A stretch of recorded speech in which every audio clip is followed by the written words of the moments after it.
Welcome back to Fox Recaps. Today, I'm going to explain an episode from the series Fringe, released in the year 2010.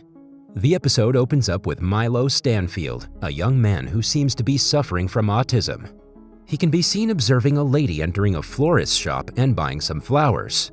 While keeping an eye on the lady, Milo is also doing a complex calculation of the cause and effects of whatever is happening in his surroundings. He notices a passenger bus approaching, a pothole, and a bicycle rider speeding. He then crosses the road and places a ballpoint pen on top of a letterbox beside the pothole. After this, Milo walks away from there, confident that his plan will work out. Suddenly, a car runs over the pothole and splashes some water on the pen, causing it to fall on the floor and attract the attention of an elderly man reading a newspaper.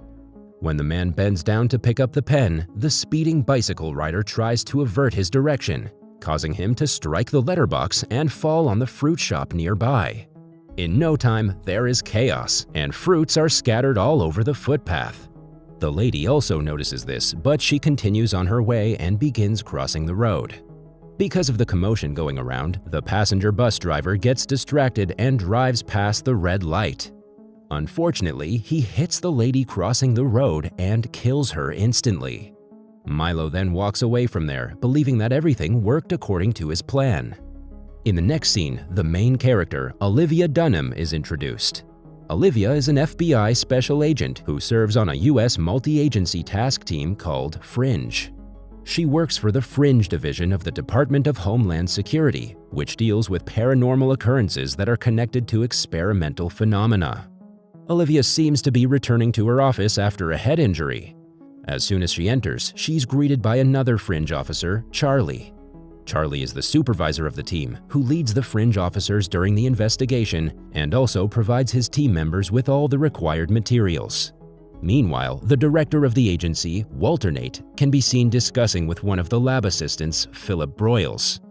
After a serious conversation, Broyles learns Walter Nate's motivation for keeping the fake Olivia in this universe and for implanting the real Olivia's memories into her. Walter Nate also mentions that he wants to figure out how Olivia can travel between universes and apply the method to help others do the same without getting harmed. Here, it's revealed that Olivia, who's inside the office, is not the real one. She's in fact a fake one created to fulfill her place in the agency. In the following scene, Charlie informs his crew about the 2 accidents that happened in 2 days and also mentions that a person has died in each accident. He tells his crew that the accidents seem to be routine and asks them to be careful during the investigation of the site. Moments later, the group arrives at the accident site and everyone spreads around to find some evidence or clue about the cause of the accident. Here, we're introduced to another FRINGE officer, Agent Lee, a young man who has his face ruined by burn marks. He joins Charlie and his team and begins the inspection of the site. At the same time, Charlie approaches the dead body of the lady and scans her fingerprint to find her real name to be Julian Foster, a 32-year-old woman. On the other hand, Olivia inquires with the bicycle rider while Agent Lee looks around the place and discovers a ballpoint pen near the mailbox. He's surprised to see such a strange pen on the ground and deduces that it has something to do with the case. Right then, Olivia and Charlie approach him and ask him about the pen. Olivia says that the bicycle rider told her that an elderly man bent in front of him, causing him to swirl and fall on the baskets of the fruit shop. Olivia then theorizes that the accident happened after the old man bent over to pick up the pen and the bicycle rider smashed into the fruit shop. At last, Agent Lee tells everyone that the pen is the main element that gave life to a number of chain reactions and caused the accident. Back at Fringe's headquarters, Charlie and Agent Lee can be seen trying their best to figure out the connections between the 2 accidents that happened in 2 different days. During their conversation, Charlie says that he's not able to find anything in common between the accidents. On the other hand, Agent Lee believes that the accidents are caused because of a distraction and the chain reaction caused by the ballpoint pen. To prove his theory, he also spots a ballpoint pen on the floor in the picture of the other victim named Arnett, who worked in the Bryant Hospital. Agent Lee then immediately asks Charlie to inform Olivia about it and urge her to join them. In the next scene, Olivia joins Charlie and Agent Lee and they converse with a mathematician of Fringe agency, Astrid. Agent Lee tells Astrid everything about the situation and proposes the fact that someone might have calculated all the surrounding variables and turned it in their favor. However, Astrid dismisses it, telling him that no human can calculate all the variables in the surroundings and mold it in his or her favor. But while they're arguing about it, another similar accident happens and the crew immediately rushes to the site. At the accident site, they find a bus nearly crushing an elderly man. Olivia deduces that this time the murderer didn't succeed in his aim to kill the victim.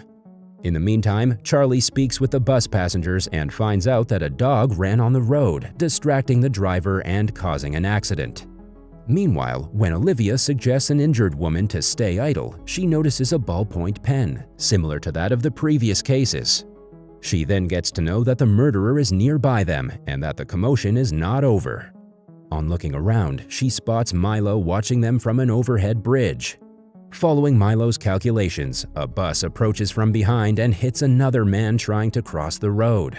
Seeing this, Olivia runs to Milo and points a gun at him, threatening him to surrender. However, because of a bicycle, which Milo had thrown just before Olivia arrived there, a bus changes its path and drives right under the overhead bridge. Milo then jumps from the bridge, lands on the roof of the moving bus, and flees from there. After running away from the site, Milo arrives at his home, where he's greeted by his younger sister, Madeline Stanfield. Madeline informs Milo that she's been getting regular phone calls from the hospital, but Milo ignores her.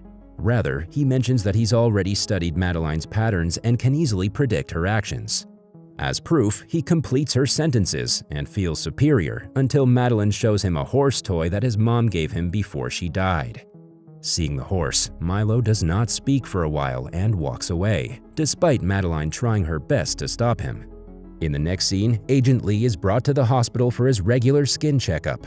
Here, he urges Olivia to study the case and find out about the connection between the three victims. After that, Olivia returns to work with Charlie and speaks with one of the witnesses of the accidents. While inspecting the victims, she finds out that Arnett worked for Bryant Hospital, while Julian worked for a company that owns a medical survey group at Bryant Hospital. After the revelation, the duo immediately rushes to the hospital and meets the chief doctor, Dr. Levin. Dr. Levin takes them to his office, recognizes the victims, and also tells them about the connection between the victims. Furthermore, when Charlie tells him that he wants to meet with the other doctors, Dr. Levin stops him and shows him the video of his patients. In the video, Olivia recognizes Milo and asks Dr. Levin about him. Dr. Levin tells them that Milo is their patient who joined them for a drug trial named Nootropic, which is particularly used for enhancing cognitive abilities and intelligence. Furthermore, he mentions that Milo has gained the ability to use complicated mathematics accurately against anyone. However, he's not responding to their calls for diminishing the effects of the drugs and returning to his regular life. It turns out that Milo is killing everyone who's trying to get control of him and redo the drug effects. In the following scene, after getting the information about Milo's guardian, Madeline, Charlie, and Olivia decide to go and visit her. While they're exiting the hospital premises, Milo can be seen keeping an eye on Olivia and recognizing her patterns of movements. Moments later, Charlie and Olivia arrive at Milo's house, where they're greeted by Madeline. They inform Madeline about the atrocities that Milo has committed and ask her about his whereabouts. Madeline replies that Milo does not confide in her about anything. On the other hand, when Charlie goes to take a look at Milo's room, Madeline hands a letter to Olivia stating that she's going away from Milo and is fed up with taking care of him. In the letter, she's actually given them the location of Milo, which turns out to be a hotel named Patricia. Later, the duo decides to go and inspect the place without any backup. Meanwhile, Milo can be seen at the window of the Patricia Hotel, visualizing the scenarios after Olivia and Charlie arrive there. With his ability to predict the events, he predicts that Olivia will chase him after she sees him there. Furthermore, she'll die when she stops to take an oxygen break while running through a construction site. Meanwhile, according to Milo's prediction, Olivia and Charlie arrive at the Patricia Hotel and notice Milo waiting for them. Milo then runs towards a construction site with Olivia and Charlie pursuing him. He tries to observe Olivia's movements and does everything that he had planned to kill her. However, after running for a while, opposite to what Milo had predicted, Olivia does not stop for an oxygen break like a normal human being would do. Instead, she dodges a large number of bricks which were about to fall on her. Milo is shocked to see this, and he soon gets caught by Olivia. This proves that Olivia is not from this universe. Charlie also arrives there and asks Olivia about why she didn't stop before for the oxygen break, but Olivia herself seems not to know about it. In the last scene, Milo is inside an isolated room containing a computer.